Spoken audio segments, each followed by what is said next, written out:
تبارك الذي جعل في السماء بروجا وجعل فيها سراجا وقمرا منيرا وهو الذي جعل الليل والنهار خلفة لمن أراد أن يذكر أو أراد شكورا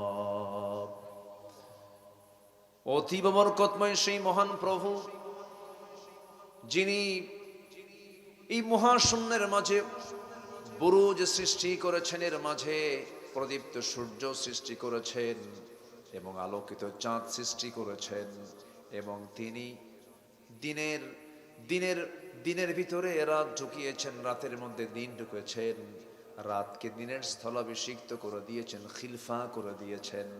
এত বড় পরিচয় পৃথিবীর কেউ দিতে পারে না, একমাত্র দিতে পারেন যিনি, তিনি আমার চিল্লায় বলুন কে? কে কে পরিচয় দিতে পারেন? আল্লাহ। আমার ভাইরা, গোটা মখলুকের মাঝে, গোটা সৃষ্টির মাঝে আমরা কত ছোট, আমরা কত নগণ্য, একটু লক্ষ্য করে দেখুন।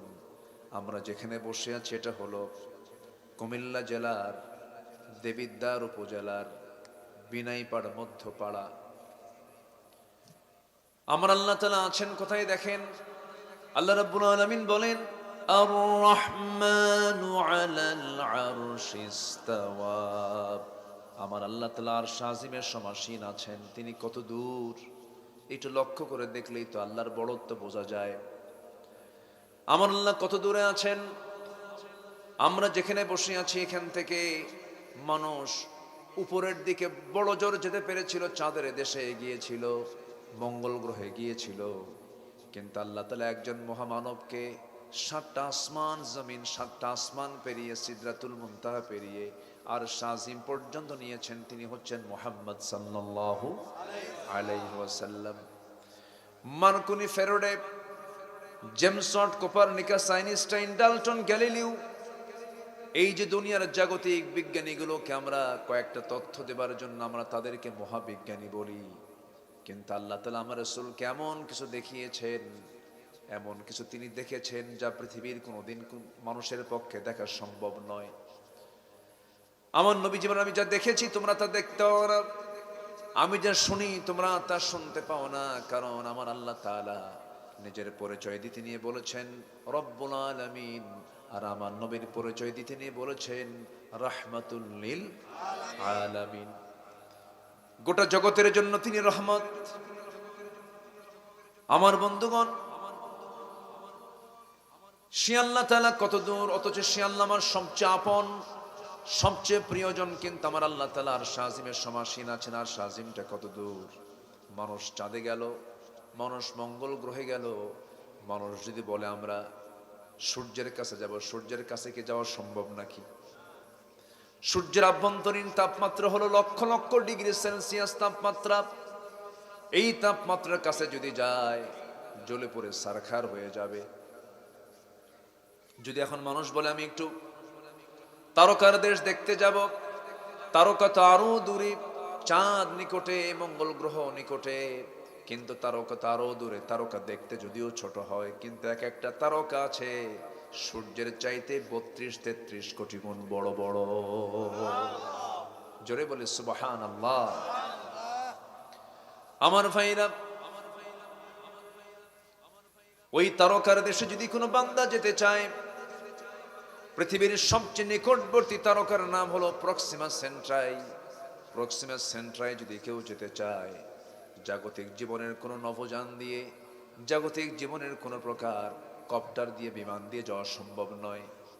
হয়তো সে চেষ্টা করতে পারে, নভোযান দিয়ে চেষ্টা করতে পারে।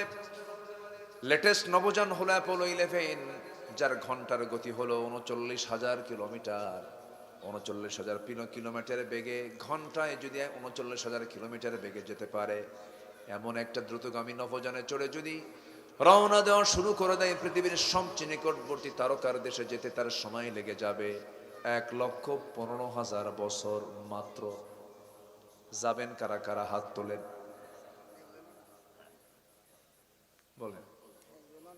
যাবেন কোন দিন, বাঁচবেন কয়দিন? আমার বন্ধুগণ, এই তো বললাম সবচেয়ে নিকটবর্তী তারকার কথা বললাম। অসংখ্য তারকারা যিনি আকাশকে সুসজ্জিত করেছেন, যিনি, তিনি আমার চিল্লায় বলুন কে? ওয়ালাকাদ যায়্যানা আস-সামাআ আদ-দুনিয়া বিমাসাবিহ ওয়াজআলনাহা রুজুমান লিশ-শাইতান ওয়া আ'তাদনা লাহুম আযাবাস সাঈর। জোরে বলুন আল্লাহু আকবার। আল্লাহ রাব্বুল আলামিন আকাশকে অসংখ্য তারকারা যদি সুসজ্জিত করেছেন, ডেকোরেট করেছেন, একটু তাকায় দেখেন কত সুন্দর করে বানানো হয়েছে আকাশটাকে। একটু চোখ খুলে যদি আমরা একটু দেখি, আল্লাহকে চেনার জন্য এই বিশাল সূক্ষ্ম আকাশটাই যথেষ্ট। যেরকম সুবহানাল্লাহ। এই জন্য আল্লাহ মাঝে মাঝে বলে দিয়েছেন, বিভিন্ন জায়গায় প্রশ্ন করেছেন। আল্লাহ পাক বলছেন, আফালা ইয়ানজুরুনা ইলাল ইবিলি কাইফা খুলিকাত ওয়া ইলাস সামাই কাইফা রুফিআত ওয়া ইলাল জিবালি কাইফা নুসিবাত ওয়া ইলাল আরদি কাইফা সুতিহাত ফাযাক্কির ইন্নামা আনতা মুযাক্কির লাস্তা আলাইহিম বিমুসাইতির। জোরে বলুন আল্লাহু আকবার। আমার বন্ধুগণ, আল্লাহ বলছেন তারা কি উটের দিকে তাকায় না? উট কি সবাই দেখেছি নাকি এখানে? উট সবাই দেখি নাই, তবে উটটা হলো মরু অঞ্চলের প্রাণী। উটকে আল্লাহ পাক দেখতে বললেন, লক্ষ্য করতে বললেন, আকাশকে দেখতে বললেন, পাহাড়কে দেখতে বললেন। এই পাহাড়গুলো সিস্টেম করে সুন্দর করে সাজিয়ে রেখেছেন তিনি আমার কে? এখানে আল্লাহ পাক উটের কথা বলেছেন, পাহাড়ের কথা বলেছেন, আকাশের কথা বলেছেন, জমিনের কথা বলেছেন, এরপরে বলছেন ফাযাক্কির ইন্নামা আনতা মুযাক্কির। এই চারটা সৃষ্টির কথা আল্লাহ পাক এক্সট্রা করে তুললেন, একটু পরে বলবো আমরা। দেখি আমার ভাইয়েরা, আরশে আজিমটা কত দূর! এই যে আকাশ আমরা দেখতে পাই, এই আকাশের চাইতে সেকেন্ড যে আকাশ আছে সে আকাশটা আরো বড়, থার্ড যে আসমানটা আছে আরো বড়, ফোর্থ স্কাই আরো বড়, ফিফথ স্কাই আরো বড়, সেভেন স্কাইয়ের মধ্যে সবচেয়ে ছোট আকাশ হলো এই প্রথম আকাশ, আর বাকিগুলো সবচেয়ে আরো ডাবল ডাবল বড়। এরপরে সিদরাতুল মুনতাহা, এরপর আমার আল্লাহ তাআলার আরশে আজিম। যেরকম সুবহানাল্লাহ। সেই আরশে আজিমের ছায়া আল্লাহ রাব্বুল আলামিন সেই দিন জায়গা দিবেন যেদিন কোনো ছায়া থাকবে না আরশে আজিমের ছায়া ছাড়া। 7 শ্রেণীকে আল্লাহ রাব্বুল আলামিন জায়গা করে দিবেন। 7 শ্রেণী। কয় শ্রেণী বলেন? সাবআতু ইযিল্লুহুমুল্লাহু ফি যিল্লিহি ইয়াওমুল লা যিল্লান ইল্লা যিল্লুহু, ইমামুন আদিলুন, শাবুন নাশায়া ফি ইবাদাতিল্লাহ, রাজুলুন কলবুহু মুআল্লাকুম বিল মাসাজিদ। আমার বন্ধুগণ, কোনো ছায়া থাকবে না, শুধু আরশের ছায়া সেই দিন থাকবে। আল্লাহ রাব্বুল আলামিন বলেন 7 শ্রেণীকে আমি আরশে আজিমের ছায়ায় জায়গা দেব। সেই 7 শ্রেণীর মধ্যে আল্লাহ পাক আমাদেরকে শামিল করুন। এত আস্তে আমিন? জোরে বলেন আমিন। আরো জোরে বলেন আমিন। আমার বন্ধুগণ, সে আল্লাহর কাছে আমরা ফিরে যাব। সে আল্লাহ বলছেন, বান্দার আমি তোকে আরশে আজিমের ছায়ায় জায়গা দেব। এই 7টা শ্রেণীর মধ্যে তোর নামটা লিখে দে, আমি তোকে আমার আরশে আজিমের ছায়ায় জায়গা দেব। কিন্তু আরশে আজিমের ছায়া পাবো কোথায়? এত দূর আরশে আজিম, 7 আকাশের উপরে। সুবহানাল্লাহ বলবেন না? কোন বিমানে যাবেন কোন? আল্লাহর স্পেশাল সাহায্য ছাড়া সম্ভব? আজ থেকে মানে সম্ভব? সম্ভব না। গোটা পৃথিবীর তুলনায়, গোটা দুনিয়া আকাশের তুলনা, আকাশের যে নভমণ্ডলটা আছে ওই তুলনায় মহাশূন্যের মাঝে পৃথিবীটা একটা ছোট্ট জায়গা। এই ছোট্ট জায়গার ছোট্ট একটা ভূখণ্ডের কিছু লোকের নেতৃত্ব পেলে ভাবে কি হুনুরে, কি হইছে আমি, অহংকার, আত্মগরিমা, দেশ আমার বাপের, আমার বাপ দেশ স্বাধীন করছে। ঠিক আছে না? কি প্রাউড, কি অহংকার। আল্লাহ বললেন, যা তোর এদেশে রাখবই না। কি ঠিক কিনা? কোথায় গিয়ে বসে আছে? মামু বাড়ি দিল্লি। আল্লামা সাইদির কথা আল্লাহ পাক একদম অক্ষর অক্ষরে আল্লাহ পাক বাস্তবায়ন করেছে। রাখেন না। তাদের কাছে মনে হচ্ছিল কি জানেন, তারা মনে করছিল যে এটা আমাদের পৈতৃক সম্পত্তি, আর আমরা হলাম তার ভাড়াটিয়া। আমরা হলাম তার ভাড়াটিয়া। মাঝে মাঝে কি হেও করে বলতো, এই নোয়াখালীর দিকে বাড়ি, হেও করে বলতে মাঝে মাঝে যে খেলা হবে, বলতো বলতো না, বলতো খেলা হবে। যারা চাপা মারে বেশি, মানে বজ্র আটুনি ফসকা গেল, একটা কথা আছে না, আওয়াজ খুব বড় কিন্তু বাস্তবায়ন নাই। খেলা হবে শুধু বললই, কিন্তু খেলা আর হলো না। আমরাও খুব মিস করি, মন টন খারাপ হলে লোকটাকে দেখলে একটু হাসি আসে, তো এই হাসি থেকে আমরা বঞ্চিত হয়ে আছি। বদমাই সেগুলো। সম্মানিত ভাইয়েরা, প্রাউড করা যাবে না।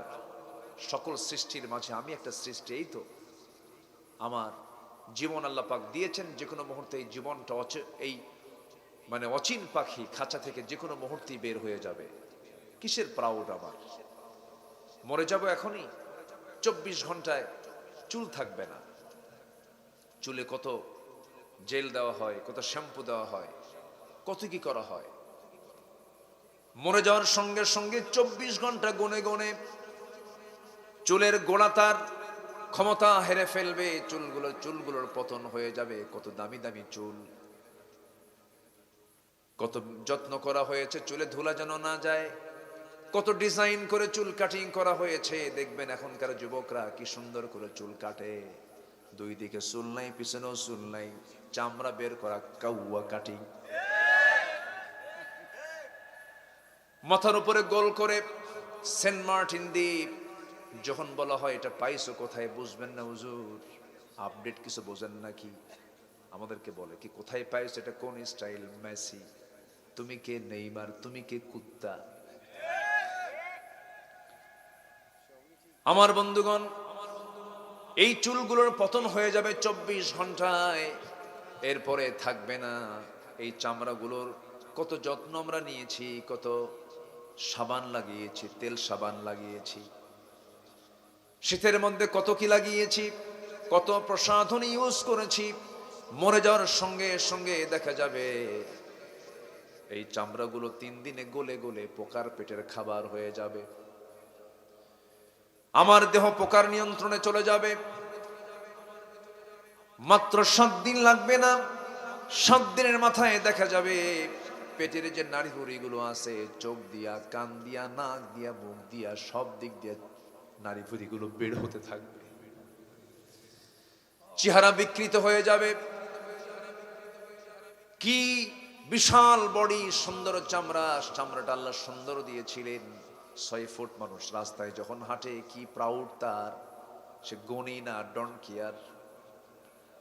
ওয়ালা তুসআইর খাদ্দাকা লিন-নাস ওয়ালা তামশি ফিল আরদি মারাহা। জমিন অহংকার করে চলো না, মানুষকে এড়িয়ে চলো না। আমার বন্ধুগণ, মাত্র 3 মাস, মাত্র 7 দিনের ব্যবধানে পেটের নাড়িভুঁড়িগুলো সব চোখ কান নাক দিয়ে সব বের হয়ে যাবে। কিম্ভূত কিমাকার চেহারা হয়ে যাবে, অস্তিত্ব বিলীন হয়ে যাবে। পোকাগুলো গিজ গিজ গিজ গিজ করবে, দেহ থেকে পোকা উৎপন্ন হয়ে যাবে। মাত্র 3 মাস পর যদি কবর খনন করে দেখা হয়, কয়েকটা হাড় ছাড়া ওই কবরে আর কিছু নাই। আল্লাহ রাব্বুল আলামিন এর জন্য বলছেন, মিনহা খালাকনাকুম ওয়া ফিহা নুঈদুকুম ওয়া মিনহা নুখরিজুকুম তারাতান উখরা। কিচ্ছু থাকবে না, সব মাটি খেয়ে শেষ করে ফেলবে। দিন শেষে আমার বন্ধু কেউ নাই। দিন শেষে আমার বন্ধু কেবলমাত্র, শুধুমাত্র, একমাত্র তিনি আমার। চিল্লায় বলুন কে? কে কে কে? আল্লাহ হচ্ছেন হুয়াল আউয়ালু ওয়াল আখিরু ওয়াল যাহিরু ওয়াল বাতিন ওয়া হুয়া বিকুল্লি শাইইন আলিম। তিনি প্রথম, তিনি শেষ, তিনি প্রকাশ্য, তিনি গোপন। সকল ক্ষমতা একমাত্র তার। সকল ক্ষমতা কার বলেন? আসতে বলবেন না কার? ক্ষমতা বলতে কাকে বুঝায়? আসলে ক্ষমতা বলতে কাকে বুঝায়? কিন্তু একবার ক্ষমতা পাইলে পরে ক্ষমতা ছাড়তে চায় না, সেই চরিত্র কোন দেশে সবচেয়ে বেশি? ক্ষমতা পাইলে সুপারগুলো আটা দিয়ে বসে। কত কষ্টে যে গেল 16 বছরের ফ্যাসিস্ট সরকার, কতগুলো জীবন নিল। শরীফ ওসমান হাদি। একটা মানুষের জীবনে তো নেগেটিভ পজিটিভ দুটোই থাকে, ভালো মন্দ থাকে তো, তাই না? উনি যে ফেরেশতা বলবো তা বলবো না, কিন্তু শরীফ ওসমান হাদি স্বল্প জীবনে যা করেছে, তার যে কোরবানি, এটা প্রশংসার দাবি রাখে। আসতে কোন কেন? প্রশংসার দাবি রাখে কিনা বলেন? লা তাসুব্বুল আমওয়াত ফাইন্নাহুম ক্বাদ আফদাউ ইলা মা কদ্দামু। মৃত ব্যক্তিকে তোমরা গালি দিও না, কারণ সে তার আমলনামা নিয়ে চলে যায়, তার ভালো কিছু দেখো। তো শরীফ ওসমান হাদির মধ্যে আমি যে জিনিসটা পেয়েছি, সে শত্রুকে চিহ্নিত করতে পেরেছে।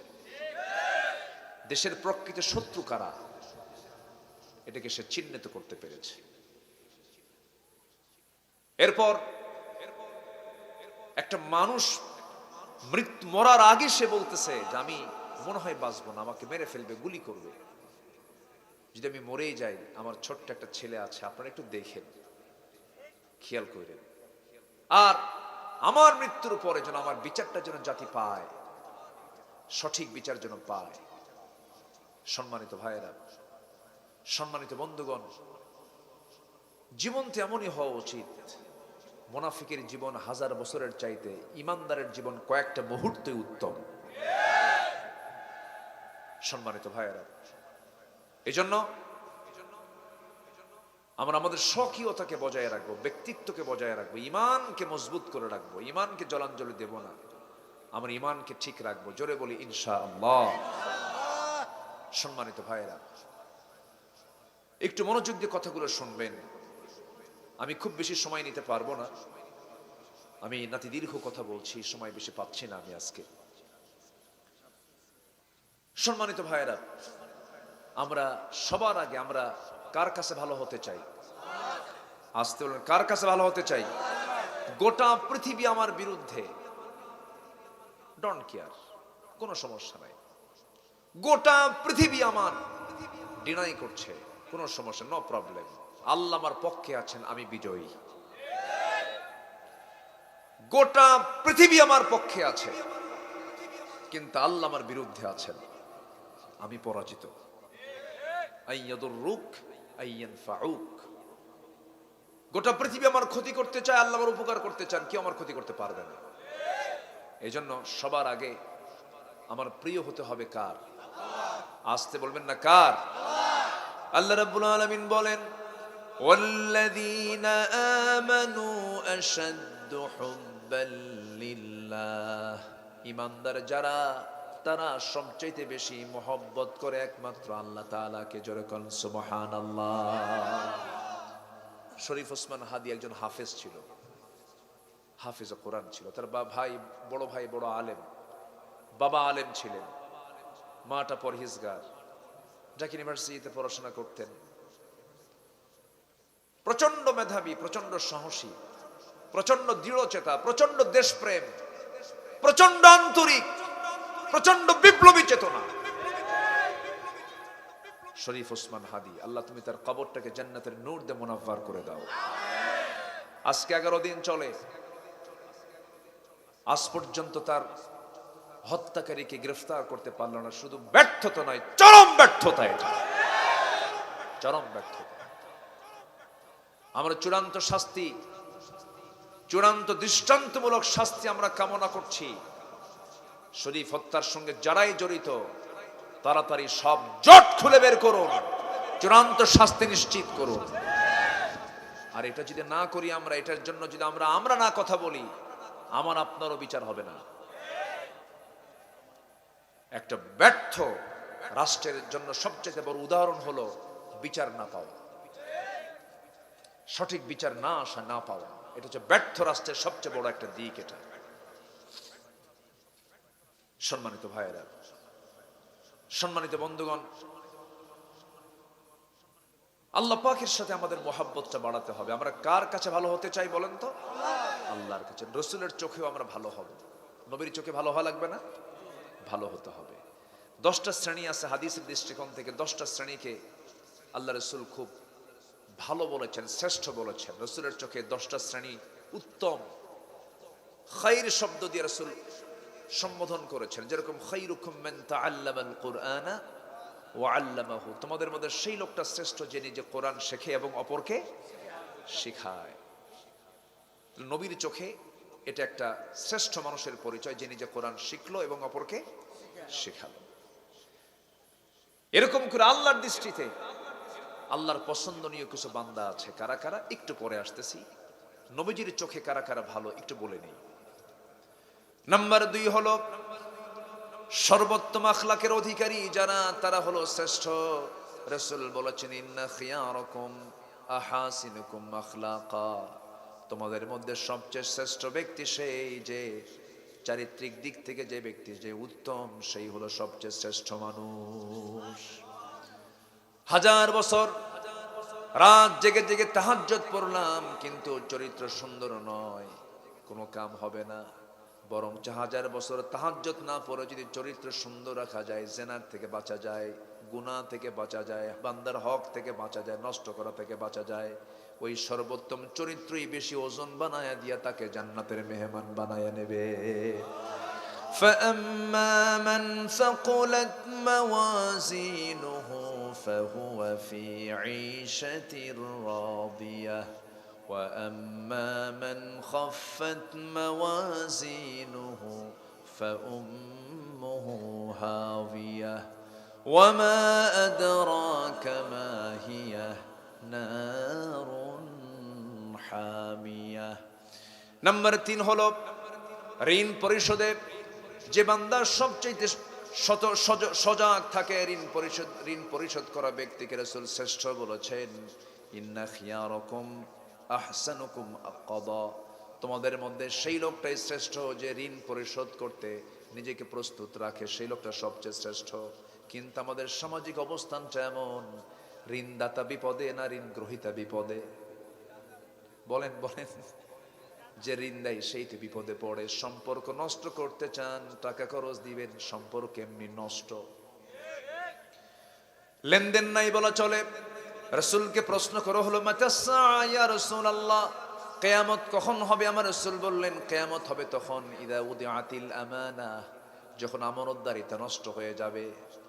ঋণ দেবে, ঋণের টাকা মনে করবে শোধ করে, এটাকে জরুরি মনে করবে না, তখন ভাববে এটা কিয়ামতের লক্ষণ। কিসের লক্ষণ বলেন? কিয়ামতের লক্ষণ। আমার বন্ধুগণ টাকা দেয় না, ধার দিয়েছেন, যাকে ধার দিয়েছেন প্রথম দিন চাইলেন, বললেন ভাই অমুক দিন দেওয়ার কথা ছিল, টাকাটা দাও, কোনো খবর নাই। দ্বিতীয় দিন আবার বলছেন, সে মুখ ভেসকি কাটে। তৃতীয় দিন একটু লোকের মাঝে বললেন ভাই টাকাটা দিবেন কোন দিন, উল্টা মেজাজ আছে না? উল্টা মেজাজ। আর কি আমার কি মান সম্মান নাই? তুমি আমার কাছে লোকের সামনে টাকা চাও। শেষে যে টাকা পায় সেই এক বেকুব হয়ে যায়। বেকুব হয়ে বলে ভাই তোমার দিলাম টাকা খরচ, আর তুমি আমারে হুমকি দাও, ধমক দাও, জীবনে আর টাকা চাবি না, আমি যখন মনে হয় তখন দিয়ে আসবো তোর। রাগের ঠেলায় যে ঋণ দিছে, যে ঋণদাতা, সে বলে আল্লাহ তোমাকে সাক্ষী রেখে একে বলে গেলাম, যা তোর কাছ থেকে জীবনে টাকা চাবো না, তোর থেকে টাকা আদায় করবো হাসরের দিন।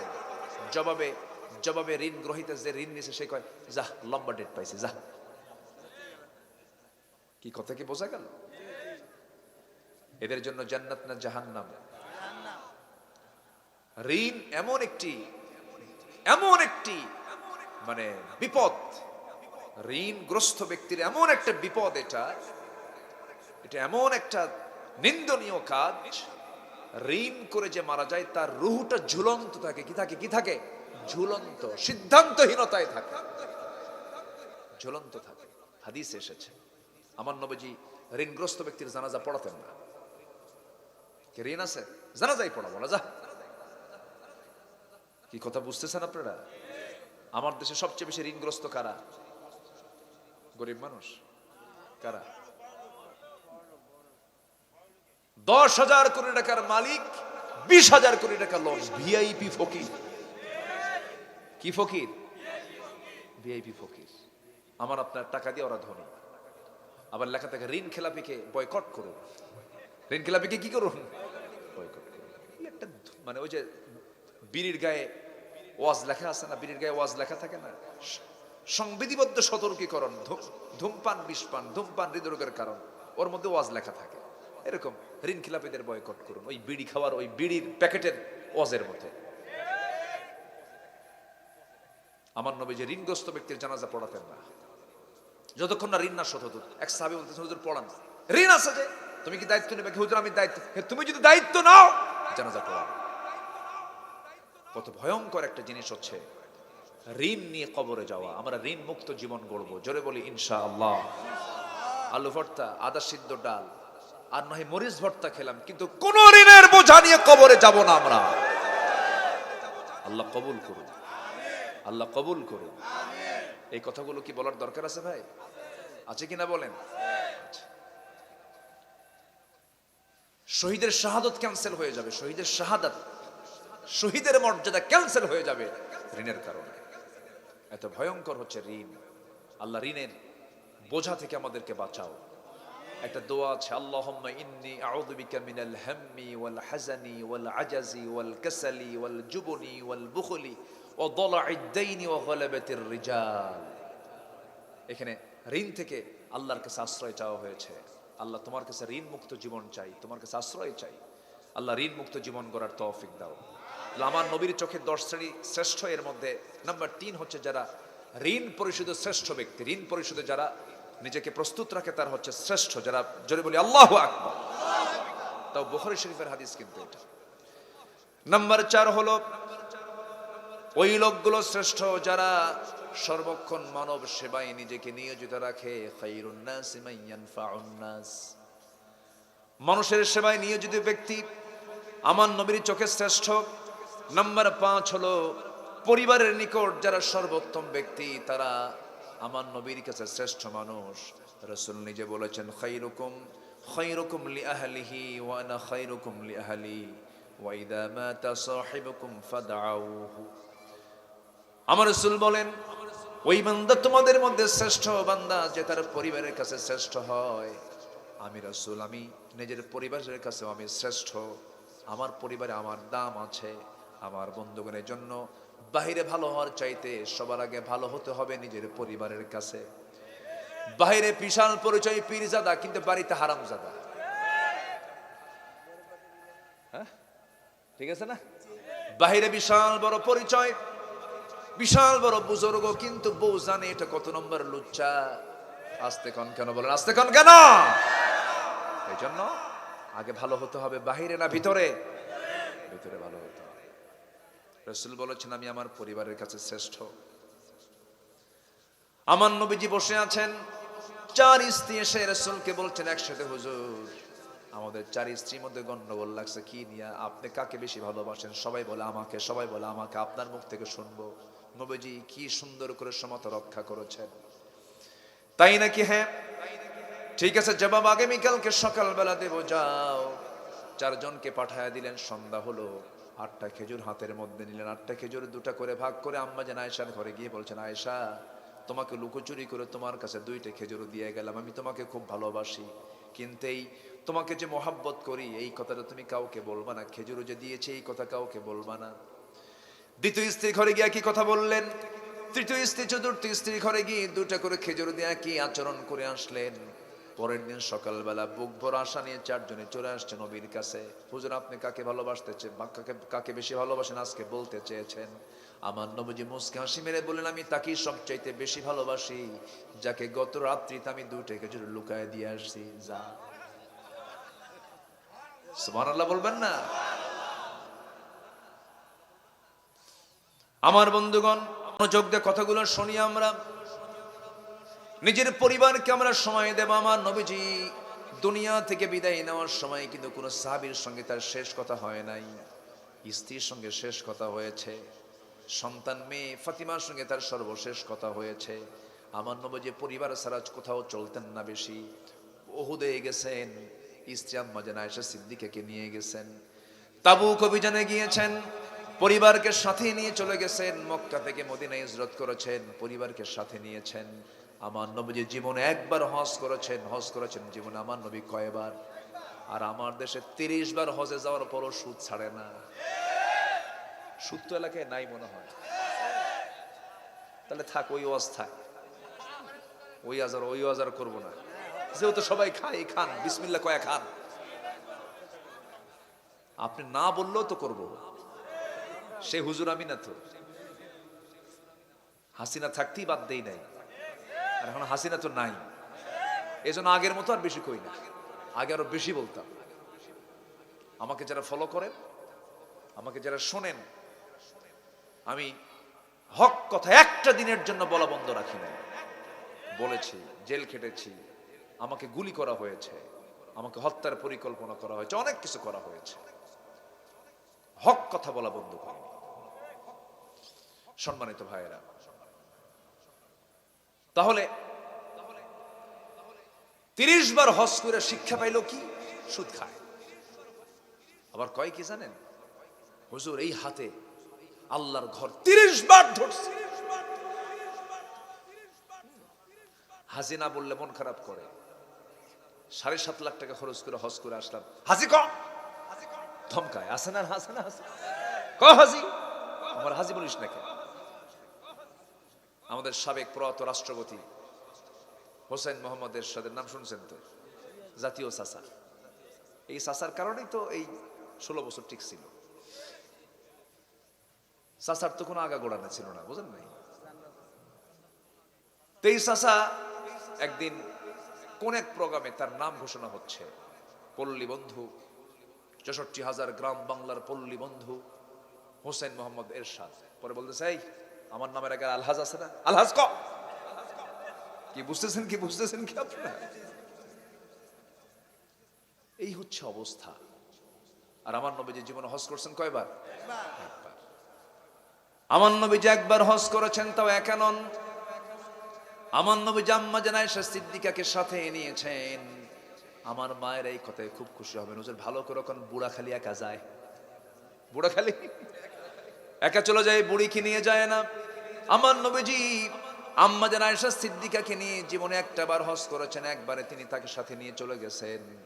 এবং আয়েশা বর্ণিত হাদিস, তিনি বলেন, আমার রাসূল যখন ইহরাম বাঁধবেন, ইহরামের কাপড় যখন পরবেন, ইহরাম যখন বাঁধবেন, নিয়ত যখন বাঁধবেন, তিনি আমার সঙ্গে আগে সহবাস করলেন, ইন্টারকোর্স করলেন। এরপরে পবিত্র হয়ে গোসল করে ইহরামের কাপড় বেঁধে হজের নিয়ত করে ফেললেন। জোরে বলেন সুবহানাল্লাহ।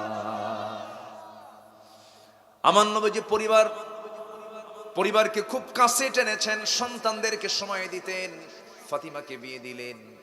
অল্প বয়সে রাসূল বিয়েতে বিশ্বাসী ছিলেন, বেশি বয়সে বিয়েতে বিশ্বাসী ছিলেন না। নিজেও বিয়ে করেছেন কম বয়সে, 25 শেষ হয়ে গেছে, 25 বিয়ে শেষ হয়ে গেছে।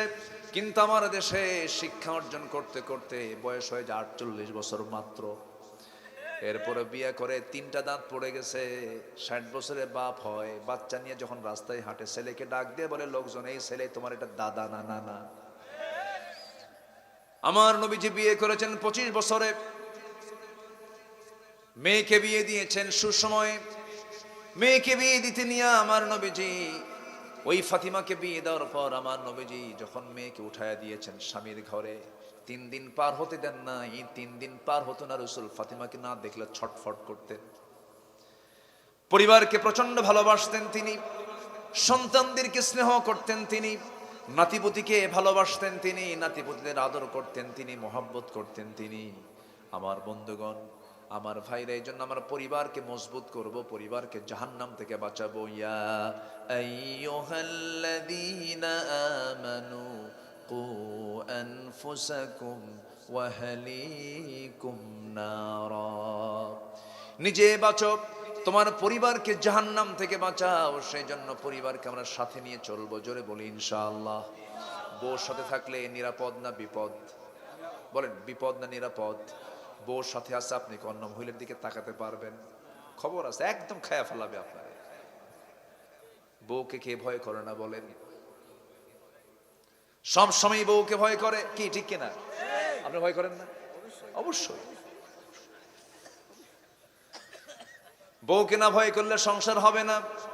কে না বউকে ভয় করে? সবাই তো বউকে ভয় করে। ফেরাউন পর্যন্ত বউকে অত্যন্ত ভয় করত, কিন্তু যখন তিনি দিনকে গ্রহণ করলেন তাকে হত্যা করে ফেললো। অনেক লম্বা লম্বা কথা, ওইদিকে আমার যাওয়ার সময় নাই। আমার ভাইয়েরা, একটু কান লাগায় শোনেন। বউকে সাথে নিয়ে ঘুরলে পরে চোখের হেফাজত হবে, এরপরে আপনার ইমানের হেফাজত হয়ে যাবে। ধরেন আপনি ইজি বাইকে চড়েছেন, ইজি বাইক কয় নাকি এলাকায়? অটো আছে না? ইজি বাইকে চড়েছেন, সামনের দুটো সিট ফাঁকা, রাস্তায় বউটাকে নিয়ে স্ত্রীকে সাথে নিয়ে চলতেছেন, সামনে গিয়ে দেখেন হঠাৎ করে এক মহিলার সামনে উঠে গেছে, কোনো সাইজ বাইজ নাই, বেসাইজ মহিলা, অর্ধলগ্ন মহিলা বসে গেছে। হঠাৎ করে আপনার চোখটা ওইদিকে চলে গেছে, আপনি অন্যদিকে হয়তো খেয়াল করতে, হয়তো ওইদিকে চোখটা চলে গেছে। 29 সেকেন্ড চেয়েছিলেন। হয়তো এই দৃশ্য যদি আপনার স্ত্রীর চোখে যদি ধরা পড়ে, কিচ্ছু কবে না, সারাদিন খালি ভিতরে জ্বলবে। ভিতরে কি করবে? সারাদিন কিছু বলবে না। সন্ধ্যা যখন হয়ে যাবে, আপনি যখন বাড়িতে গিয়ে বলবেন, ঝর্ণা সুইটি এক গ্লাস পানি দাও তো, থাও তোমার ঝর্ণা সুইটি, ছায়া থাকো আরেক দিকে, নজর আগে ঠিক করো, ঠিক কিনা? এই জন্য বউর সাথে থাকা সুন্নাহ। আলহামদুলিল্লাহ বলেন। রাসূল বলেছেন, তোমাদের মধ্যে সেই লোকটাই শ্রেষ্ঠ, খায়রুকুম খায়রুকুম লিআহলিহি ওয়া আনা খায়রুকুম লিআহলি। আমি আমার পরিবারের কাছে শ্রেষ্ঠ, তোমরাও পরিবারের কাছে শ্রেষ্ঠ হয়ে যাও। শ্রেষ্ঠ বাপ হও, শ্রেষ্ঠ স্বামী হও। কি? শ্রেষ্ঠ বাপ হও, শ্রেষ্ঠ স্বামী হও, শ্রেষ্ঠ নানা হও, শ্রেষ্ঠ দাদা হও, শ্রেষ্ঠ ভাই হও, শ্রেষ্ঠ চাচা হও। কি ঠিক আছে না? নিজের পরিবারে শ্রেষ্ঠ হলে পরে আল্লাহ তাকে শ্রেষ্ঠ বানায় ফেলবেন। এরপরে নাম্বার 6 হলো, দীর্ঘ জীবনে যে ধারাবাহিক নেক আমল করবে সে ব্যক্তি শ্রেষ্ঠ মানুষ। খিয়ারুকুম আতওয়ালুকুম আমারান ওয়া আহসানুকুম আমালা। যে ব্যক্তি দীর্ঘ হায়াত পেল এবং দীর্ঘ হায়াতে যে ব্যক্তি নেক আমল করতে পারলো, সেই ব্যক্তি শ্রেষ্ঠ। নবীর চোখে যেরকম সুবহানাল্লাহ। 70 বছর বয়স, সেলুনে গিয়ে সেলুনকে বলে সাস, একদম ক্লিন শেভ করে দে, চামড়া কুচকে গেছে, বলে টাইনা ধর, আছে কিনা? আছে কিনা? টাইনা ধরে, এরপরেও ক্লিন শেভ করে ফেলে। যখন বলা হয় চাচা বয়স 70 হয়ে গেছে, দাড়িটা রেখে দেন, বলে যে মালাকুল মউত সহজে আসবো না, দেরি আছে। না না, যে কোনো মুহূর্তে আসতে পারে, প্রস্তুতি নিতে হবে। লম্বা হায়াত পেয়েছেন, চোখের পানি ফেলে ফেলে তওবা করে আমরা ফিরে আসব। আমার যত বড় গুনাহ হোক না কেন, মাফ করার জন্য যিনি আছেন তিনি আমার কে? নাম্বার 7 হলো, সেই লোকটা শ্রেষ্ঠ যে ব্যক্তি মানুষের উপকার করে। এর আগে বলেছি, মানব সেবা যে ব্যক্তি করে, মানুষের সেবায় যে ব্যক্তি নিয়োজিত, এবার মানুষের যে উপকার করবে সেই লোকটা হচ্ছে সবচেয়ে শ্রেষ্ঠ মানুষ। নাম্বার 8 হলো, পাপ মুক্ত সত্যবাদী বিশুদ্ধ হৃদয়ের অধিকারী যারা, তারা হচ্ছে নবীর কাছে শ্রেষ্ঠ। নাম্বার 9 হলো, সর্বোত্তম সঙ্গী এবং প্রতিবেশী যারা আছে সে ব্যক্তি শ্রেষ্ঠ মানুষ। খায়রুল আসহাবি ইনদাল্লাহ খায়রুহুম লিসাহিবিহি ওয়া খায়রুল জিরানি ইনদাল্লাহি খায়রুহুম লিজারিহি। যার প্রতিবেশী সুন্দর, যার সর্বোত্তম সঙ্গী আছে, যার প্রতিবেশী সর্বোত্তম আছে, সে ব্যক্তি হলো শ্রেষ্ঠ মানুষ। যেরকম সুবহানাল্লাহ। আমার নবীর সঙ্গী ছিল আবু বকর। নবীর সঙ্গে কি ছিল বলেন? আবু বকর। বলেন তো উত্তম না? উত্তম। আমার নবীর প্রথম প্রতিবেশী ভালো ছিল না, প্রথম প্রতিবেশীটা ছিল হলো আবু জেহেল। কে ছিল বলেন? আবু জেহেল। কিন্তু মদিনা আসার পরে সব প্রতিবেশী সব কি হয়ে গেছে? ভালো হয়ে গেছে। রাসূল টিকতে পারেন নাই। আমার বন্ধুগণ, সর্বশেষ হাদিসের দৃষ্টিকোণ অনুযায়ী নাম্বার 10 হলো, সেই বান্দা শ্রেষ্ঠ আমার নবীর চোখে যে ব্যক্তি আল্লাহর পথে জিহাদ করবে, আল্লাহর পথে জিহাদ করতে বের হয়, সেই ব্যক্তি সবচেয়ে শ্রেষ্ঠ ব্যক্তি। খায়রুন নাসি মানজিলাতুন রাজুলুন আলা মাতিনিন ফারাসিহি ইউখিফুল আদুফু ওয়া ইউখিফুনাহু। ওই লোকটাই শ্রেষ্ঠ যে ব্যক্তি আল্লাহর পথে জিহাদ করে। যেরকম সুবহানাল্লাহ। লামুমিনু মুজাহিদুম বিনাফসিহি ওয়া মালিহি ফি সাবিলিল্লাহ। আমার বন্ধুগণ, এটা গেল নবীর চোখে শ্রেষ্ঠ কারা, আল্লাহর চোখে শ্রেষ্ঠ কারা, একটু শুনে নেই। সবাইকে শুনতে রাজি আছেন নাকি? সবাইকে শুনতে রাজি আছেন নাকি? জোরে বলি ইনশাআল্লাহ, আরো জোরে বলি ইনশাআল্লাহ। আল্লাহ রাব্বুল আলামিন কাকে বেশি ভালোবাসেন?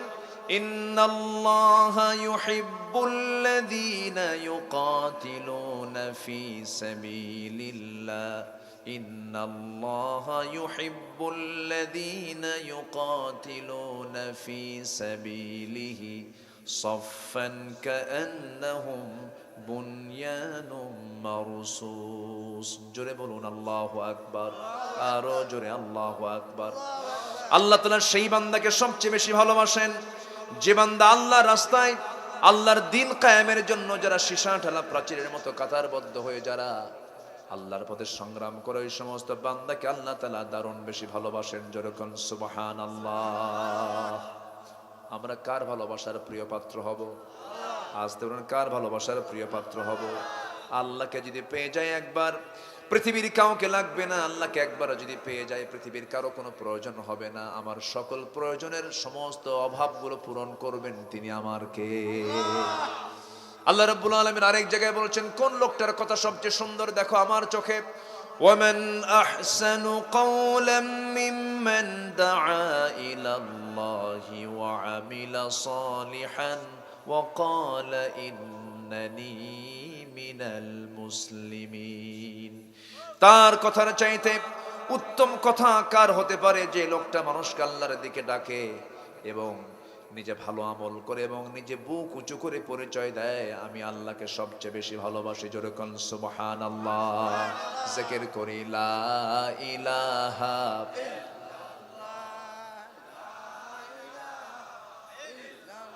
আরো জোরে লা ইলাহা,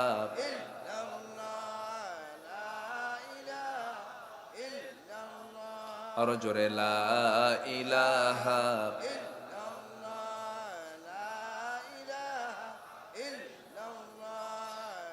লা ইলাহা ইল্লাল্লাহ, লা ইলাহা,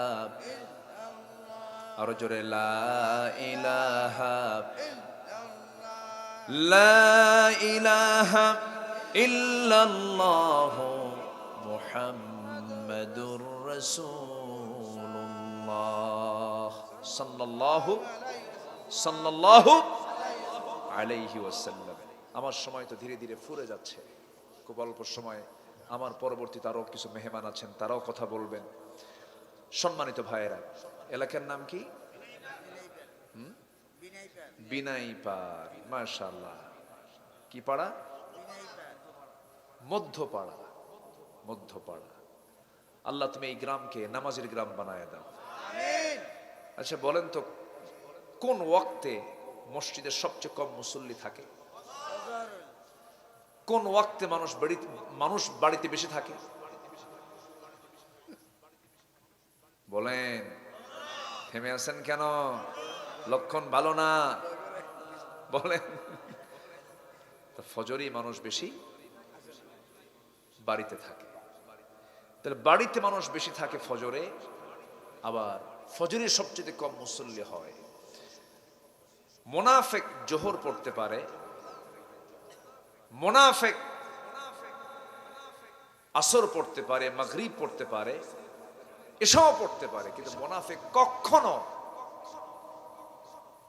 ফজর পড়তে পারে না। এখন বলেন, আমাদের সমাজে মানুষ বেশি না মুনাফিক বেশি? বলেন, মানুষ বেশি না মুনাফিক বেশি? মুনাফিক বেশি। আমার বন্ধুগণ, বিনাইপাড় মধ্যপাড়ার গ্রামে যত মানুষ আছেন, আমি আপনাদেরকে আজকে একটা দায়িত্ব দিয়ে যাব। সেটা হলো, যেদিন আপনার গ্রামে দেখতে পাবেন জোহরের চাইতে, আসরের চাইতে, মাগরিবের চাইতে, এশার চাইতে ফজরের মুসল্লি বেশি হয়ে গেছে, সেই দিন দেখতে পাবেন এই গ্রামে কোনো মাদক, নেশা, বেপর্দা, অশ্লীলতা, বেহায়াপনা চুল পরিমাণ থাকবে না। তাহলে আমাদের দায়িত্ব আছে না নেই? বলেন, আছে। মাতব্বর যারা আছেন, বহু বিচার জীবনে করলেন, বহু সিদ্ধান্ত জীবনে নিলেন। একটাবার সিদ্ধান্ত নিয়ে দেখেন তো, খাতা কলম নেন, গ্রামে কে কে নামাজ পড়ে না তাদের তালিকা করেন। মারার জন্য না, তাদেরকে বোঝানোর জন্য। একদিন বুঝান, দুদিন বুঝান, 3 দিন বুঝান, দেখবেন চোখে পানি চলে এসেছে। দাওয়াতি কাজ করতে হবে। আল্লাহ পাক দাওয়াতি কাজকে খুব ভালোবাসেন। দাওয়াত কি শুধু হুজুরদের কাজ না? সবার কাজ। দাওয়াত শুধু হুজুরদের কাজ না, সবার কাজ, সবার কাজ। আমরা সবাই দাওয়াতে কাজ করব, জোরে বলি ইনশাআল্লাহ। বউটাকে বলবো, বউ নামাজ পড়ো না কেন? সন্তানকে বলবো, সন্তান নামাজ পড়ো না কেন? একই ছাদের নিচে সময়টা কাটালাম, জীবনটা কাটা দিলাম, একসঙ্গে আমরা জান্নাতও পেতে চাই, জান্নাতেও যেতে চাই। অতএব আমার স্ত্রী, তোমার সঙ্গে আমার যৌবনের এই যে লেনদেন হয়ে গেল, তোমার যৌবন আমার কাছে, আমার যৌবন তোমার কাছে, হুন্না লিবাসুল্লাকুম ওয়া আনতুম লিবাসুল্লাহুন্না। অতএব এই যৌবনটা আমরা শুধু দুনিয়ায় শেষ করতে চাই না, এই যৌবনটা আমরা জান্নাতে গিয়ে ভোগ করতে চাই, একসঙ্গে আমরা জান্নাতে থাকতে চাই। চলো নামাজ পড়ে। দেখবেন বউটার চোখ বেয়ে বেয়ে টপ টপ করে পানি পড়া শুরু হয়ে গেছে, নামাজ শুরু হয়ে গেছে। আমার নবীর প্রথম দাওয়াত বাহিরে না ভিতরে? খাদিজাকে আগে দাওয়াত দিয়েছেন। আগে বাড়িকে সাইন্স করতে হবে, আগে বাড়িকে সুন্দর করে সাজায় নিতে হবে নামাজ দিয়ে, কোরআন দিয়ে। স্ত্রীকে বলবেন, স্ত্রী তোমার ফার্স্ট দায়িত্ব হলো ঘুম থেকে উঠবে, তাহাজ্জুদটা পড়বে, আমিও পড়বো, তাহাজ্জুদে হাজির হয়ে যাব, নামাজে দাঁড়াবো। সন্তানগুলোকে নামাজের জন্য আগে তাকিয়ে দিবা। আগে স্কুল না, আগে নামাজ, আগে মাদ্রাসা, আগে নামাজ, আগে কাজ না, আগে নামাজ। সুন্দর করে এরকম করে যদি আমি আপনি সুন্দর পরিবেশ তৈরি করতে পারি, আল্লাহ রাব্বুল আলামিন বলছেন বান্দা নামাজটা কন্টিনিউ করবি, নামাজের ব্যাপারে যত্নশীল হবে। ওয়াল্লাযীনা হুম আলা সালাওয়াতিহিম ইউহাফিযুন উলাইকা হুমুল ওয়ারিসুন আল্লাযীনা ইয়ারিসুনাল ফিরদাউসা হুম ফিহা খালিদুন। জোরে বলুন আল্লাহু আকবার, আরো জোরে বলুন আল্লাহু আকবার। আল্লাহ কাকে কাকে ভালোবাসেন? আল্লাহর চোখে শ্রেষ্ঠ কারা, আল্লাহর চোখে সবচেয়ে প্রিয় বান্দা কারা? একটু কান লাগায় লাগায় শুনি। এমন কিছু আয়াত আজকে আমি বলবো যেখানে সব জায়গায় হুব্বুন শব্দ পেয়ে যাবেন, ইউহিব্বুন শব্দ পেয়ে যাবেন। আল্লাহ তাআলা ভালোবাসেন। এক নম্বর হলো তওবাকারীকে।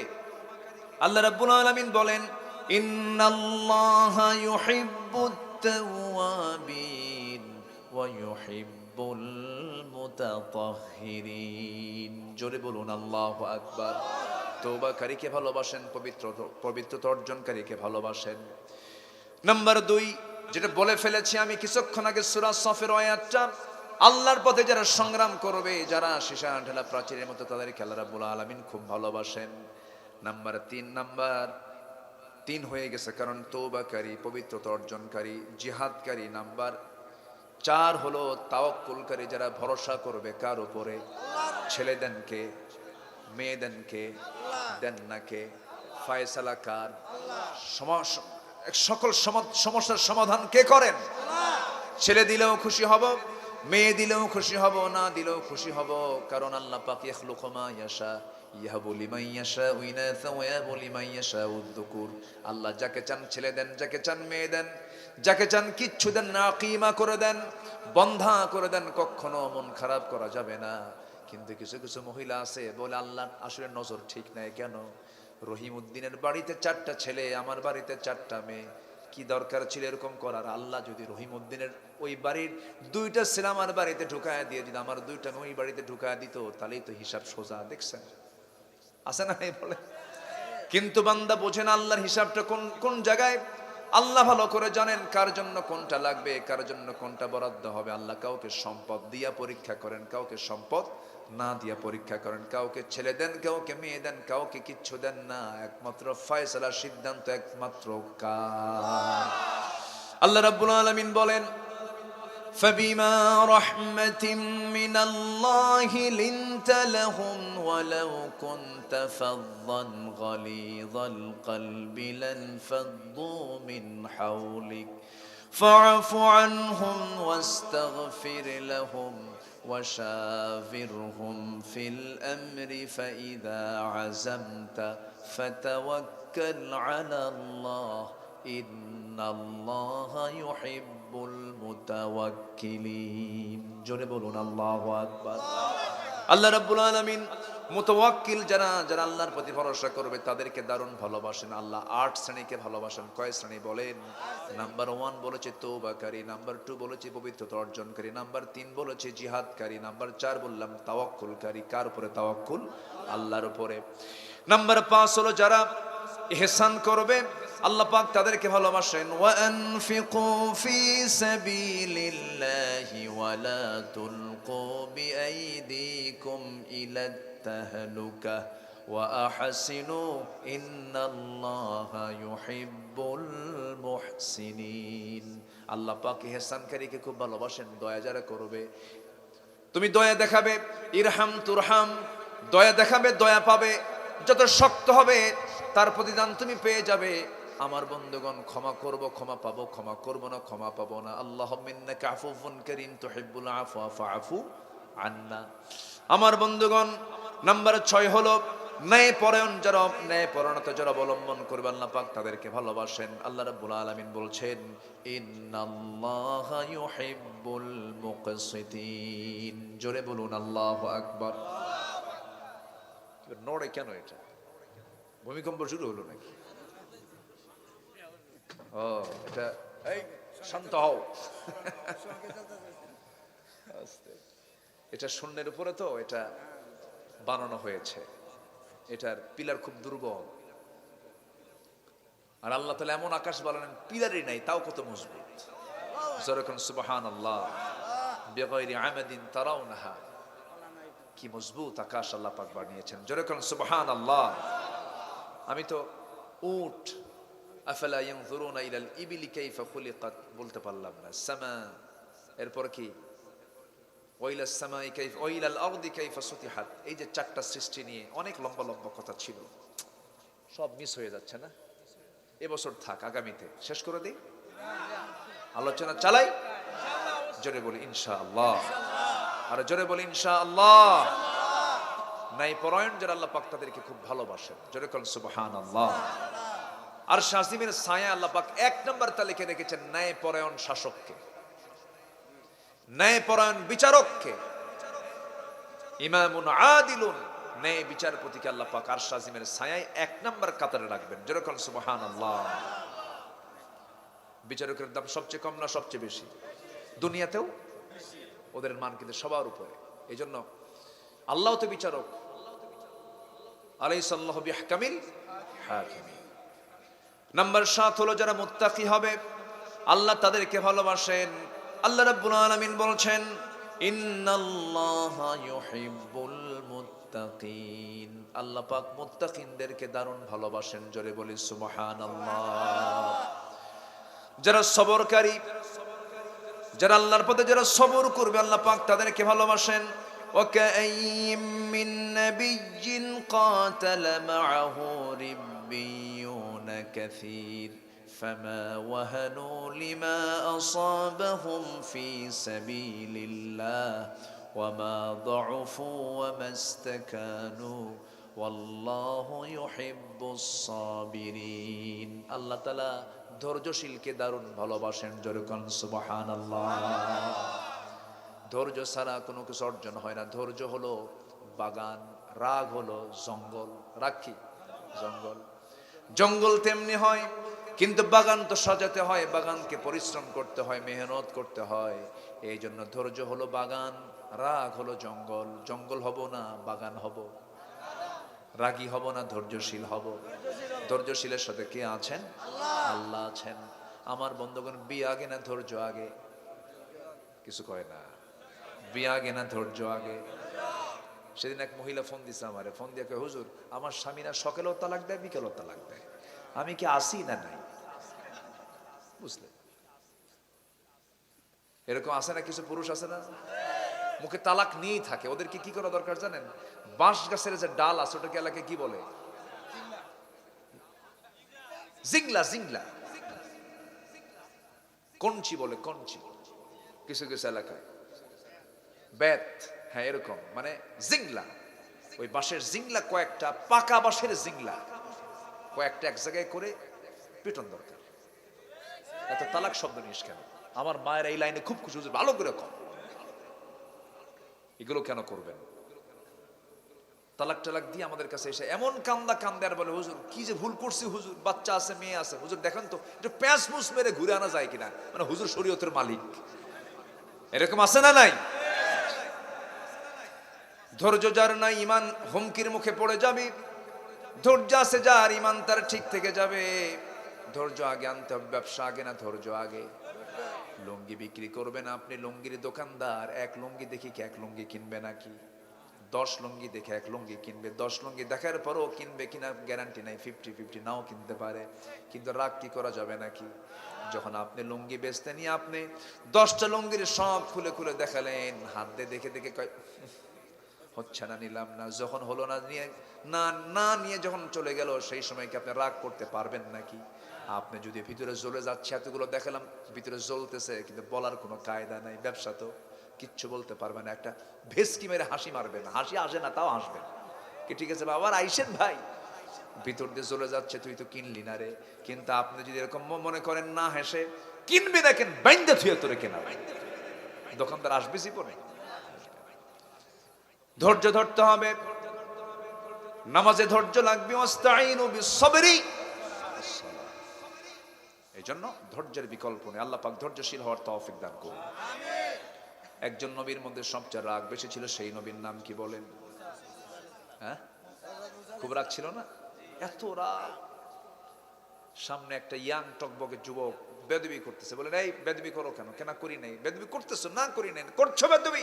মারছেন থাপ্পড়, এক থাপ্পড় খায় সিট হয়ে পড়ে গেছে। যখন পড়ে গেছে মরে গেছে।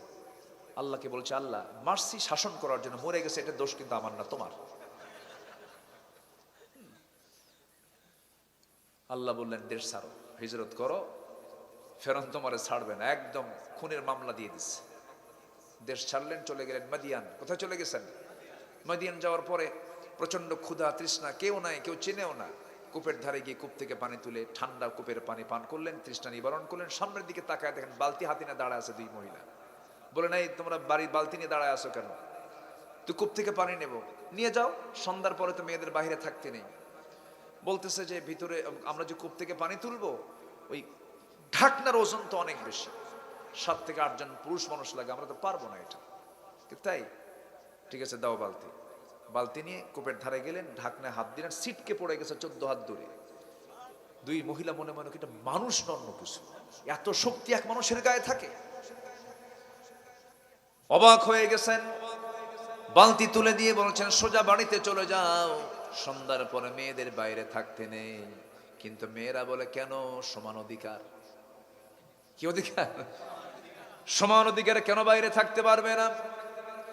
এই যে চলতেছে আজকের সমাজের সমান অধিকারের নামে বেহাপনা চলতেছে। মেয়েরা কোনোদিন পুরুষের মতো হতে পারবে না, পুরুষরা কখনো মেয়েদের মতো হতে পারবে না। কিন্তু সমান অধিকার কেমন করে আপনি পারবেন? কারণ জাতটাই ভিন্ন, পুরুষ আর মহিলা সমান হয়? সমান হয়? পুরুষের ব্রেনের সেল হলো 49টা, মেয়েদের ব্রেনের সেল হলো 39টা, 10টা কম। দোষ কার? আল্লাহ, আল্লাহর দোষ। ফায়সালা কার? শক্তির দিক থেকে মেয়েরা ফার্স্ট না পুরুষরা ফার্স্ট? গায়ের শক্তি কার বেশি? পুরুষের বেশি। ছেলের সন্তান যে মার দুধটা খায়, সে দুধটা হলো ডাবল ঘন, আর মেয়েদের যে দুধটা সেটা হচ্ছে সিঙ্গেল পাতলা। দুধটাও সিঙ্গেল, খাবারটাও অর্ধেক। মেয়েদের খাবারটাও কি অর্ধেক, পুরুষের খাবারটা ডাবল। এটা কে করে দিয়েছে? ফায়সালা কার? আল্লাহর ফায়সালা। সাইয়েদনা আলীর সময় দুই মহিলার পেট থেকে বাচ্চা বের হয়, ডেলিভারি হয়। অন্ধকার রাত্রে দুইজনে একটা অন্ধকার রাত্রে রুমের মধ্যে ছিল। আল্লাহর ফায়সালা, ডেলিভারি হয়ে গেছে, একটা ছেলে একটা মেয়ে। আগের যুগ থেকে ছেলের সন্তানের দিকে একটা আকর্ষণ ছিল, এখনো আছে। ছেলের সন্তান হলে তো মিষ্টির অভাব নাই, আর মেয়ের সন্তান হলে শোক শোক। খবর কি? মনে হার্ট স্ট্রোক করে মরবে এমন একটা অবস্থা, মানে আওয়াজই নাই। বাড়িতে মনে হয় মানুষ মরছে, মানে হয় নাই, মরে গেছে। এত মুসাওয়াদা ওয়া হুয়া কাযীম। তাই সকালবেলা দুই মহিলা লাগছে, মারামারি হলো ওই ছেলে সন্তান নিয়ে। এটা আমার ছেলে, এটা আমার ছেলে। জানে, অবশ্যই জানে, জানবে না কেন?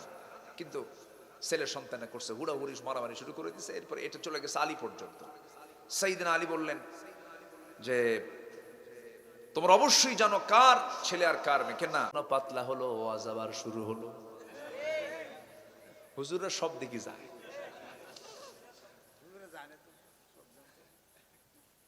কষ্ট পাচ্ছেন নাকি আপনারা? আমার বন্ধুগণ, মূসা আলাইহিস সালাতু ওয়াস সালাম ওই যে চলে গেলেন, বালতি দিয়ে তাদেরকে সহযোগিতা করলেন পানি তুলে। বাবার কাছে গিয়ে বলছে, বাবা, এমন একজন পুরুষকে পেলাম যে ঢাকনা টান দিতে 7 জন লাগে 8 জন লাগে, সে একাই টান দিয়ে সরাইয়া দিল। বৃদ্ধ পিতা বলছে, মা, আমার বড় মেয়ে, তুমি আগামীকালকে আবার পানি সেই কূপের ধারে যাবে, যুবককে আমার সালাম জানাবে, সেই যেন অবশ্যই আমার বাড়িতে আসে, আমার সঙ্গে যেন দেখা করে। এই কথা বলে পাঠায় দিয়েছেন মেয়েটাকে। মেয়েটা গিয়ে বলছে, আমার আব্বা আপনাকে দাওয়াত দিয়েছেন, আপনি যাবেন নাকি? উনি মনে মনে চিন্তা করছেন, আমি তো এটাই চাই, দূর দেশে আসছি, কাউকে চিনি না, ভালোই তো হলো, আল্লাহ মিলাই দিছে। কিন্তু মহিলা, যাবো কেমনে? আমি সামনে সামনে চলবো, আপনি আমার পিছে পিছে চলবেন। মূসা আলাইহিস সালামের মেজাজ গেছে খারাপ হইয়া। বলছে, মহিলা, তুই কি কইলি? তুই মহিলার সামনে সামনে যাবে, পিছে পিছে আসবো? আমি সেই জাত নাকি? আমি তো পুরুষ জাত, মেয়েদের পিছনে থাকবো না, আমি সামনে থাকবো, আমি থাকবো সামনে, আমি ইমাম। আমি কি? পুরুষরা হলো কি বলেন? নেতা, ইমাম। আমি সামনে থাকবো, তুমি আমার পিছে পিছে থাকবে। আমার সতর একরকম, তোমার সতর আর একরকম। আমার সতরটা হলো নাভি থেকে হাঁটু পর্যন্ত, তোমার সতর হলো মাথা থেকে পা পর্যন্ত। অতএব তুমি পিছে থাকবে। তুমি যদি সামনে থাকো তাহলে দেখা যাবে আমার চোখের গুনাহ হয়ে যাবে। পিছে পিছে থাকবে, আমি সামনে সামনে চলবো। শুধু 2টার কথা বলবা তুমি, 2টার কথার বাইরে কোনো কথা বলতে পারবা না, কারণ মেয়েদের কথার মধ্যে আকর্ষণ আছে না নাই? কোনো কথা বলবা না, শুধু 2টা শব্দ বলবা। ভুল করে ডানে গেলে বলবা বাম, বামে গেলে বলবা তুমি ডান, বাম ডান, এর বাইরে একটা কথাও কবি না তুমি। কি কথা কি বুঝতেছেন?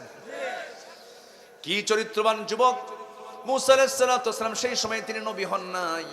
এই মহিলা মনে মনে কয়, গতকালকে দেখলাম শক্তিশালী যুবক, একাই টান মারলো, ছিটকে পড়ে গেল ঢাকনা।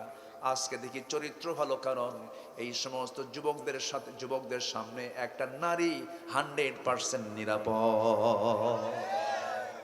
চরিত্রবান যুবক, এটা ভালো, তাকায় থাকে না, ফেল করে না, বদনজর দেয় না, গভীর ভাবে তাকায় না, ভালো, মনে মনে পছন্দ হয়ে গেছে। সুবহানাল্লাহ বলবেন না? তাহলে আদর্শ মেয়েরা 2টা জিনিস পছন্দ করবে, চরিত্রবান আর কর্মঠ। আর এখনকার মেয়েরা পছন্দ করে কি জানেন? হাঁটু ফাটা প্যান্ট।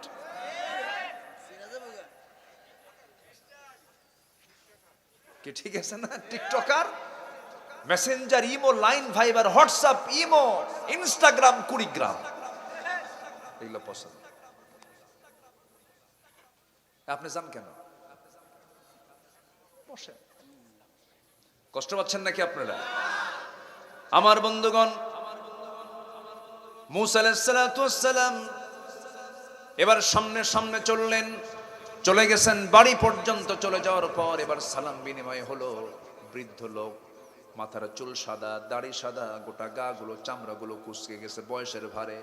বৃদ্ধ লোকটাকে জড়িয়ে ধরে বলছেন, কেমন আছেন চাচা? ভালো আছি। এবার বৃদ্ধ লোকটার মুখ থেকে বের হয়ে আসছে, যুবক, তোমাকে চিনি আমি, তোমার নাম তো মূসা। উনি থমকে গেলেন, আমার চিনলো কেমনে? আমি তো অচেনা জায়গায় আসছি, আমার তো রিপোর্ট তেমন নেগেটিভিটি আছে কিছু, থাপ্পড় মারছি, মরে গেছে। লোকটাকে বিশাল টেনশনে পড়ে গেছেন। এবার বলছেন, আপনি আমাকে চিনলেন কেমনে? এবার তিনি মুস্কান হাসি মেরে বলছে, মূসা, নাম শুধু জানি না, কামও জানি কি, থাপ্পড় মারছো, মানুষ মরে গেছে, এরপরে আসছো। কথা বুঝতেছেন? এবার বলছেন, ও যুবক মূসা, তুমি চিন্তা করো না, তুমি তোমার শত্রুর সামনে দাঁড়ায় কথা বলছো না। যদি আমার চামড়াগুলো কুঁচকে গেছে, চুলগুলো সাদা হয়ে গেছে, শুভ্র হয়ে গেছে, সাদা হয়ে গেছে, আমি বুড়া হয়ে গেছি, পছন্দ মনে হয় হচ্ছে না, কিন্তু আমি সাধারণ বুড়োদের কাতারের বুড়ো নই। ওয়া ইলা মাদিয়ানা আখাহুম শুআইবা, এই মাদিয়ানবাসীর জন্য যাকে নবী করে পাঠানো হয়েছে সেই হলাম আমি, আল্লাহর পয়গম্বর শুআইব আলাইহিস সালাতু ওয়াস সালাম।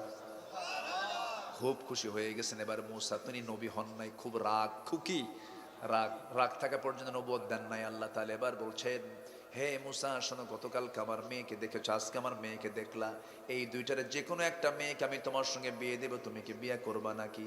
যখন তখন। কি কথা কি বুঝতেছেন? উত্তর কি দিল? মানে এখনই। তিনি বলছেন, না, বিয়ে দেওয়া যাবে না এখন। কেন? রেকর্ড ভালো না? কেন? থাপ্পড় মারলি মানুষ মরে, থাপ্পড় মারলে মানুষ মরে যায়, বিয়ে দিলে বেকায়দা হয়ে যাবে।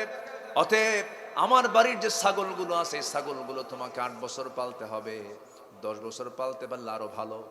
এবার 8 বছর 10 বছর ছাগল পালার দায়িত্ব মুসা আলাইহিস সালাম পেলেন। বলুন তো, এই পৃথিবীতে সবচেয়ে শান্ত ভদ্র, সবচেয়ে নরম শান্ত ভদ্র প্রকৃতির প্রাণীর নাম হলো ছাগল। শান্ত প্রাণী না? খুব শান্ত না? কথা শোনে না? এই একটা ছাগল বেয়াড়া, খুব তেড়া একটা প্রাণীকে পালার দায়িত্ব মুসাকে দেওয়া হলো। যে লোকটা রাগ সবচাইতে বেশি, ছাগল পালতে শুরু করলেন 10 বছর। সর্বশেষ দিন যেদিন তিনি ছাগলগুলোকে নিয়ে যখন তিনি ফেরত আসবেন বাড়ির দিকে, একটা ছাগল পাল থেকে মারছে দৌড়। সেই ছাগলটার পেছনে আল্লাহর নবীও দৌড়। নবী তখন হন নাই, ছাগলও দৌড়ায়, তিনিও দৌড়ান। দৌড়ানোর পরিমাণ যত বাড়বে রাগ কমবে না বাড়বে? বাড়তে বাড়তে 100 ডিগ্রি চূড়ান্ত রাগ উঠে গেছে। ছাগলকে ধরে ফেলেছেন। ছাগল থরথর করে ছাগল কাঁপতেছে, দুই হাতে শক্ত করে ধরে শূন্যের উপরে চড়াইছেন, আছাড় মারবেন। কিন্তু ছাগলটার দিকে তাকায় দেখেন তার লোমকূপ দিয়ে ঘামগুলো টপ টপ করে পড়তেছে। ছাগলটা হাঁপাচ্ছে, কাঁপতেছে, থরথর করে কাঁপতেছে, চোখে মুখে ভয়, চোখে মুখে তার ভয়ের চিহ্ন। মনে মনে চিন্তা করলেন, ছাগল রে, 10 বছর পাললাম, তোরে মাইরাও লাভ নাই, তোর প্রতি রাগ করেও লাভ নাই। ছাগলটার প্রতি তার দয়া হলো, মায়া হলো। আস্তে করে 2 হাত থেকে 2 পা ছেড়ে দিয়া ছাগলটাকে কোলের মধ্যে সুন্দর করে তুলে নিয়ে মোহাব্বত করতে লাগলেন। আল্লাহ বললেন, মুসা, রাগ কমে গেছে, নবুয়ত দিয়ে দিলাম। জোরকান সুবহানাল্লাহ। আল্লাহ রাব্বুল আলামিন ধৈর্যশীলকে খুব ভালোবাসেন। আল্লাহ ধৈর্যশীলদের সঙ্গে আছেন। তাহলে 8টা বিষয়, 8টা ব্যক্তিকে আল্লাহ পাক ভালোবাসেন। আর 10 শ্রেণী আমার রসুলের চোখে শ্রেষ্ঠ, তো সেই 10 শ্রেণী বলে ফেলেছি। আর 8টা শ্রেণীর 1 নম্বর শ্রেণী হলো তওবা করব আমরা কার কাছে। নাম্বার 2 হলো পবিত্রতা অর্জন করব কার জন্য। নাম্বার 3 আল্লাহর পথে জিহাদ করব কার জন্য, ভরসা করব কার উপরে। 4 চলে গেল। নাম্বার 5 হলো ইহসান করব, আমাকে মাফ করবেন কে? আল্লাহ আমার সঙ্গে থাকবেন, ওয়াদা করেছেন কে? নাম্বার 6 হলো ন্যায় পরায়ণতা যারা দেখাবে, ন্যায় বিচার যারা করবে, আল্লাহ পাক তার সঙ্গে আছেন, তাকে ভালোবাসেন। এরপরে মুত্তাকি যারা হবে তাদেরকে আল্লাহ পাক ভালোবাসেন। নাম্বার সর্বশেষ 8 হলো যারা ধৈর্যশীল, আল্লাহ পাক তাদেরকে ভালোবাসেন। জোরে কান সুবহানাল্লাহ।